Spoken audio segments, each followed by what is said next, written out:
अस्सलामुअलैकुम everyone, this is Ali from Mastek. दोस्तों 30 से 35 हज़ार रुपए रेंज का जो मिड रेंज सेगमेंट है, इसमें प्रेफरेंसेस काफी चेंज हो जाती है। किसी को बिल्ड क्वालिटी अच्छी चाहिए भाई, किसी को कैमरा फोन अच्छा चाहिए, किसी को परफॉर्मेंस फोन जो है वो अच्छा चाहिए। लेकिन हमने देखा है कि इस साल में काफी एग्रेसिवनेस ब्रांड्स ने दिखाई है इस प्राइस सेगमेंट में, और आज हम इसी तरह की एक डिवाइस के बारे में बात करने जा रहे हैं और आपको बताने जा रहे हैं वो 3 रीजन जिसकी वजह से आपको इस डिवाइस को कंसीडर करना चाहिए। जी हाँ दोस्तों, ये है Realme Narzo 30, जो कि Narzo सीरीज का दूसरा फोन है, Realme की तरफ से लॉन्च किया गया। 32 से 33 हज़ार रिटेल प्राइस थी, ऑनलाइन फ्लैश सेल में 31 हज़ार रुपए का भी मिलता रहा है। अभी भी टिल नाउ कहीं ना कहीं फ्लैश सेल चल रही होगी। लेकिन आज की इस वीडियो में मैं आपको 3 वो मेन पॉइंट बताने जा रहा हूं, 3 वो रीजन बताने जा रहा हूं जिसकी वजह से आपको Narzo 30 को जो है वो जरूर कंसीडर करना चाहिए। क्योंकि इस फोन को लेकर काफी ज्यादा मुझे क्यूरीज आ रही थी कि भाई डेडिकेटेड गेमिंग की बात करें, डेडिकेटेड कैमरा रिव्यू लेके आए, लेकिन भाई वो काफी लंबी वीडियोस हो जाती हैं और जितनी डिवाइसेस लॉन्च हो रही हैं तो टाइम नहीं जरा मिल रहा था। इस वजह से आज की वीडियो में मैं आपको 3 वो पॉइंट क्लियर कर देता हूं। अगर आप इस पर्सपेक्टिव से कोई डिवाइस लेना चाहते हैं तो आप Realme Narzo 30 को जरूर कंसीडर कर सकते हैं। तो ज्यादा बोर नहीं करता, वीडियो शुरू करते हैं।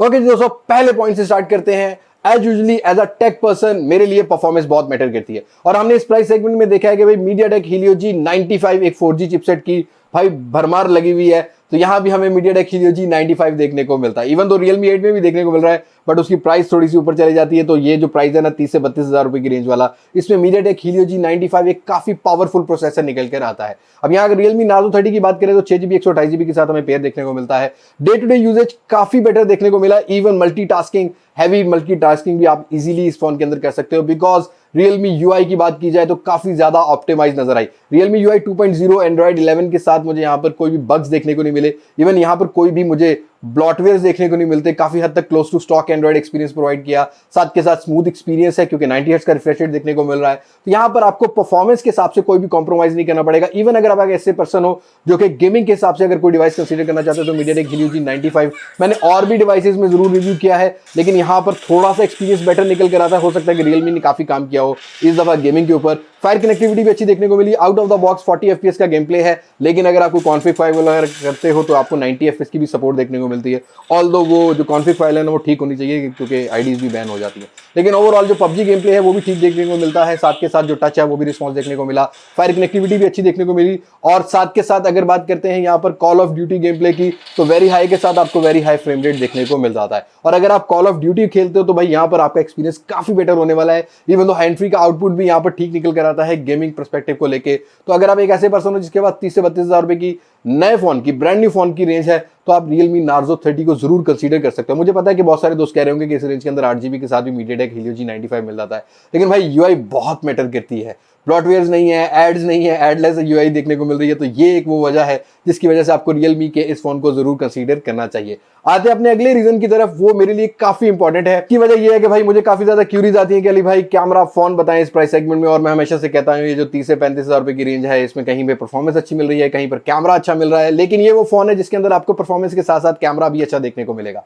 फ्रंट साइड पर एक सोनी का सेंसर है जो कि 16 मेगापिक्सल का है। f2.1 का अपर्चर रखा गया है। फ्रंट साइड से 1080p 30 FPS की मैक्सिमम रिकॉर्डिंग है।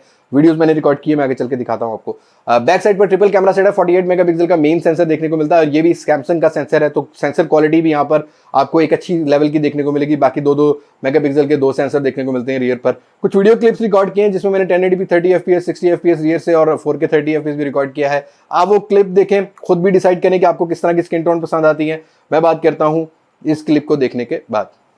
तो अब हम रिकॉर्डिंग कर रहे हैं Realme Narzo 30 के फ्रंट कैमरा से। डिफरेंट लाइटिंग कंडीशन में चलूँगा। हार्श लाइट पड़ रही है बिल्कुल चेहरे पर, सनलाइट जो आ रही है, और पसीना वसीना भी आया हुआ है। डिटेल को चेक करेंगे, साथ के साथ फ्रंट कैमरा की स्टेबलाइजेशन को चेक करते हैं। और इस टाइम ये क्लिप हम पोर्ट्रेट मोड में 1080p 30 FPS फ्रंट वाली साइड पर मैक्सिमम देखने को मिलता है। माइक्रोफोन की क्वालिटी का भी अंदाज़ा लेते हैं। अब मैं हूँ साए में आ गया। अब यहाँ हमें फ्रेम्स का अंदाज़ा होगा ये फ़ोन कैसा प्रोवाइड करता है।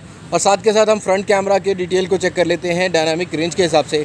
सनलाइट को ज़्यादा पीछे लाते हैं और बैक साइड पे लाने के बाद हम देखते हैं कि यहाँ पर ये फ़ोन जो है वो फोकस कैसा लॉगआउट कर लेता है। तो यहाँ फोकस की डिटेल का भी हमें अंदाज़ा हो रहा है, और क्वाइट बेटर मैं कहूँगा। इस प्राइस सेगमेंट में हम लोगों ने इससे पहले भी Realme की तरफ से बहुत सारी डिवाइसेस देखी हैं, बट ये वाला कैमरा सेटअप मुझे थोड़ा सा बेटर लग रहा है। लाइट को अच्छी तरीके से एडजस्ट कर लेता है। ऑल्दो यहाँ एक 16 मेगापिक्सल का सेल्फी सेंसर है जो कि एक सोनी का सेंसर है, और सोनी के सेंसर्स का आपको पता है कि भाई मैं फ़ैन हूँ। थोड़ा सा रियर पर आप फील कर रहे होंगे कि लाइट जो है वो ब्लोन आउट हो जाती है जैसे हम इस कंडीशन में आते हैं, लेकिन इससे मोबाइल स्क्रीन है। मैं कंक्लूजन में बात करता हूँ। तो ये क्लिप था फ्रंट कैमरा से 1080p 30 FPS on portrait mode. Phone को यूँ रखा हुआ है। अब फ़ोन को लैंडस्केप शेप में लाते हैं और देखते हैं कि उस एरिया में हमें कैसी वीडियो रिकॉर्डिंग देखने को मिलती है। तो अब भाई हमने लैंडस्केप शेप में कर लिया है। एरिया काफ़ी वाइडर है। अगर आप इस तरह वीडियोस बनाते हैं, मतलब कुछ स्टेटस बनाना है, तो यहाँ पर आपको इस तरह से एरिया देखने को मिलता है। लेकिन ऐसे मोड में हम लोग स्टेबलाइजेशन को चेक करते हैं, क्योंकि नॉर्मली जब भी हम लोग लैंडस्केप शेप में फ़ोन को लेके आते हैं तो स्टेबलाइजेशन फ्रंट वाला फ़ोन इतना बेटर काम नहीं करता। थोड़ा सा मेरा हाथ ज़रूर शेक करेगा, लेकिन यहाँ हम लोग अंदाज़ा लेंगे कि स्टेबलाइजेशन इस मोड में कैसी देखने को मिलती है लैंडस्केप शेप में। और यहाँ भी 1080p 30 FPS ही मैं यूज़ कर रहा हूँ।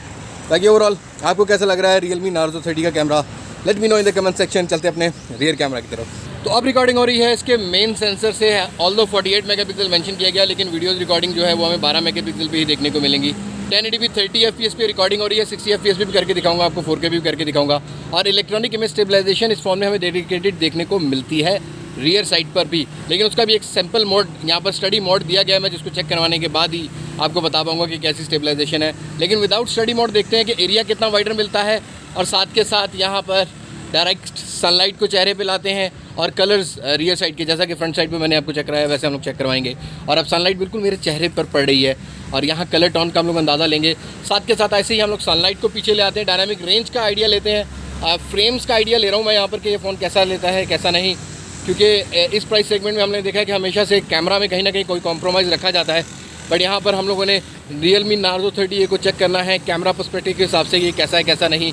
और ये थी 1080p 30 FPS में स्टेबल मोड ऑन करता हूँ और देखते हैं कि वहाँ पर कैसा क्रॉप सेंसर मिलता है और कितनी स्टेबलाइजेशन हमें ज़रा बेटर देखने को मिलती है।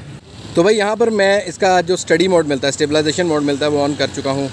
थोड़ा सा तेज़ चल के देखेंगे और लैंडस्केप शेप में ये क्लिप बना रहा हूँ, ताकि अगर हम लोग कहीं घूमने जाएँ तो हमें अंदाज़ा हो कि ये फ़ोन स्टेबलाइजेशन में कैसा काम करता है। तो यहाँ स्टेबलाइजेशन नो डाउट काफ़ी बेहतर है भाई।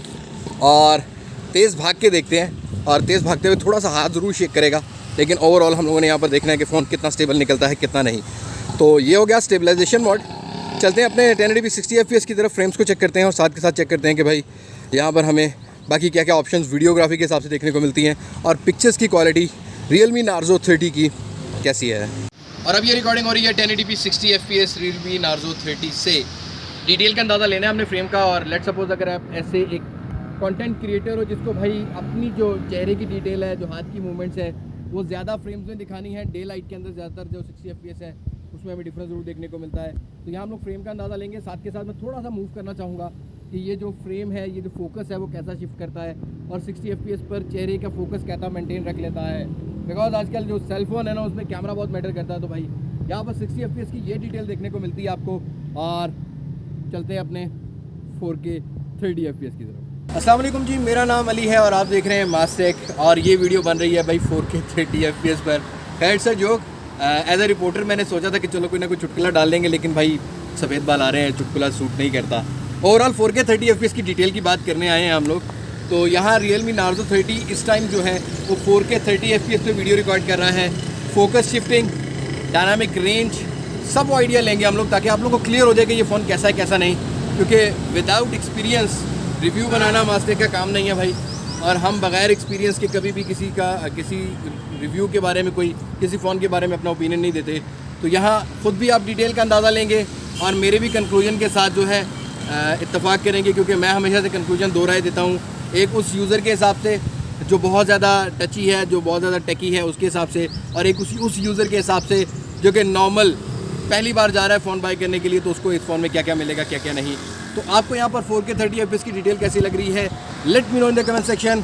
चलते हैं अपने अगले पार्ट की तरफ। वेल दोस्तों, ये थी वो वीडियोस जो कि हमने Realme Narzo 30 से जो है रिकॉर्ड की थी। और सीरियसली में भाई Realme 7i या Realme C17 के बाद ये वो डिवाइस है Realme के फैंस के लिए जो कि कैमरा पर्सपेक्टिव के हिसाब से आप जरूर कंसीडर कर सकते हो। लेकिन इससे पहले कि हम लोग आपको पूरा सजेशन दे दें, हम सेल्फी कैमरा की पिक्चर्स की बात कर लेते हैं।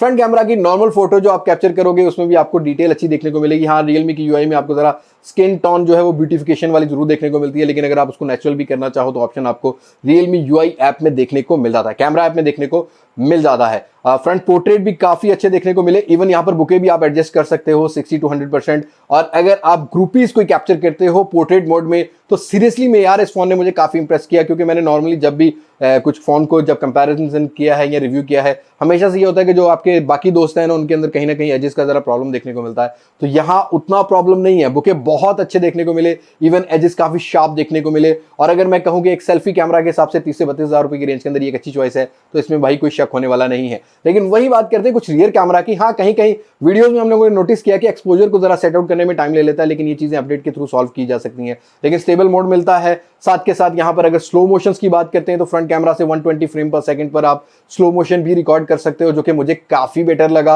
और साथ के साथ रियर कैमरा की बात करते हैं तो 720p 240 फ्रेम पर सेकंड, 1080p 120 फ्रेम पर सेकंड पर स्लो मोशन रिकॉर्ड कर सकते हो, और काफी डिटेल देखने को मिलती है। फ्रेम्स आपको प्रॉपर स्लो मोशन को भी देखने को मिलते हैं। लेकिन अगर रियर कैमरा की बात करते हैं तो डेडिकेटेड 48 मेगापिक्सल की भी ऑप्शन रखी गई है। लेकिन पहले हम नॉर्मल फोटो मोड से जो पिक्चर कैप्चर की उनकी बात करते हैं।